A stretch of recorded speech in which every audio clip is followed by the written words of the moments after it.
Quand je vais écouter un appel de vente pour savoir ce qui fait qu'une personne n'a pas closé, je vais toujours faire attention à 3 piliers. Ça fait maintenant plus de 15 ans que je suis dans la vente, j'ai écouté plusieurs milliers d'appels de vente, et ces 3 piliers que je vais te présenter sont à chaque fois ce qui explique pourquoi un prospect signe ou non avec toi. Alors le premier point, c'est les angles morts. Les angles morts, c'est assez simple, c'est ton niveau d'écoute. Et là, vous allez me dire, ah bah c'est bon, moi je sais écouter. Alors oui, écouter, c'est pas vraiment le problème. En fait, tout le monde a des oreilles. Sauf qu'ici, on parle d'une écoute différente. On parle de lire entre les lignes, on parle de repérer les red flags, les failles. En fait, c'est faire attention à ce que dit le prospect, mais aussi à ce qu'il ne dit pas. Et dans ce que dit notre prospect, c'est aussi découvrir ce qu'il y a derrière ce qui est dit. Dans 90% des cas, quand je coach quelqu'un sur son appel de vente, elle me dit à chaque fois, ah putain, mais ça, je l'avais pas vu. Le niveau de lecture du jeu, c'est donc le premier pilier qui est super important. Ensuite, le deuxième point, ça va être son niveau d'expertise. Ce que je cherche à voir dans ce point, c'est à quel point le vendeur va apporter des informations pertinentes et claires à son prospect. Et ici, ça va se voir à 2 niveaux. Ses questions et ses feedbacks. On va dire que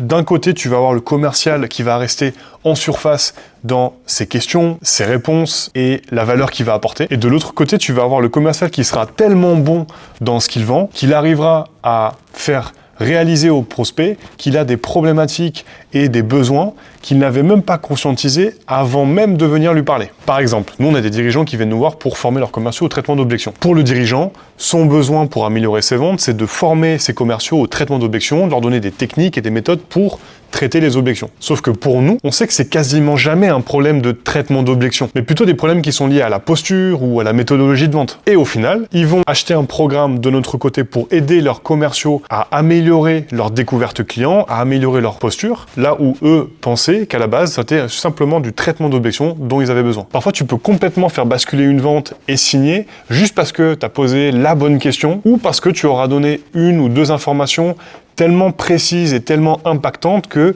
d'un coup tu vas switcher ton prospect et tu vas le closer dans la foulée. Et enfin le 3e pilier, c'est tout ce qui va être lié à la couleur du discours. Ça va être le non-verbal et le paraverbal. Et ça c'est ce qui explique que malgré tous les scripts qu'on peut trouver sur internet, toutes les vidéos qu'on peut regarder sur Instagram, sur YouTube, etc., autant de personnes sont toujours aussi mauvaises en vente et n'arrivent toujours pas à closer. Et pour illustrer ça, j'aime bien prendre la métaphore du cinéma. En fait un script, c'est comme au cinéma. C'est pas le script qui fait un bon acteur, mais c'est l'acteur qui donne de la vie au script. Et c'est pour ça que si tu joues mal, tout ce que tu pourras dire, finalement, n'aura pas beaucoup, voire pas du tout d'impact sur ton prospect. En fait, il faut réellement savoir transmettre de la certitude et de la confiance dans ce qu'on dit pour que ça donne un réel impact à notre discours. Et pour travailler ça, déjà, tu peux travailler sur la manière dont tu te tiens, la physiologie, c'est super important, tes intonations, ton débit, et appuyer sur certaines phrases